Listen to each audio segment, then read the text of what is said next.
Les États-Unis, la France et le Royaume-Uni ont bombardé la Syrie dans la nuit de vendredi à samedi. Une opération aéronavale coordonnée après l'attaque chimique présumée survenue dans la banlieue de Damas la semaine dernière. Ces frappes aériennes ont visé 3 cibles liées au programme d'armement chimique syrien à Damas et près de Homs, à l'ouest de la Syrie. Le président américain a remercié ses 2 alliés. On n'aurait pas pu obtenir de meilleurs résultats, écrit-il dans ce tweet, et de terminer par un « mission accomplie ».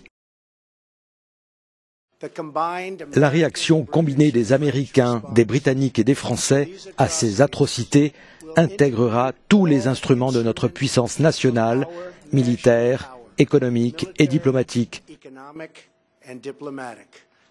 C'est également un message pour les 2 gouvernements les plus responsables pour leur soutien, leurs équipements et leur financement du régime criminel de Bachar al-Assad. Selon l'armée russe, les Alliés auraient largué une centaine de missiles, dont un nombre significatif aurait été intercepté par la défense antiaérienne syrienne. Nous avons conclu qu'il était à la fois juste et légal de prendre des mesures militaires avec nos alliés les plus proches afin d'atténuer les souffrances humanitaires en dégradant les capacités du régime syrien en matière d'armes chimiques et en dissuadant de leur utilisation.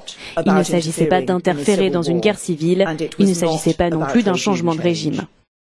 Emmanuel Macron a également justifié dans un tweet l'engagement de la France. Paris a par ailleurs diffusé samedi un rapport intérimaire accusant Damas dans l'attaque chimique de Douma. La ligne rouge a été franchie, explique le président français. J'ai donc ordonné aux forces armées d'intervenir. Compte tenu de l'abomination de l'utilisation d'armes chimiques par Assad, ces mesures prises par les 3 membres du Conseil de sécurité, qui visent spécifiquement le programme d'armes chimiques d'Assad, sont proportionnées et nécessaires.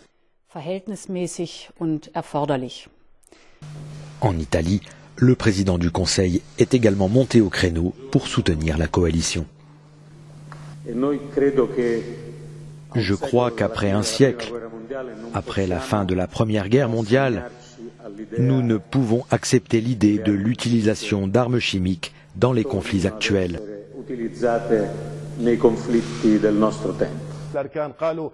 Soutenue par l'OTAN, l'intervention en Syrie a été sévèrement critiquée par les alliés de Damas. L'Iran a qualifié les dirigeants américains, français et britanniques de criminels. Quant à la Russie, elle a saisi en urgence le Conseil de sécurité des Nations Unies.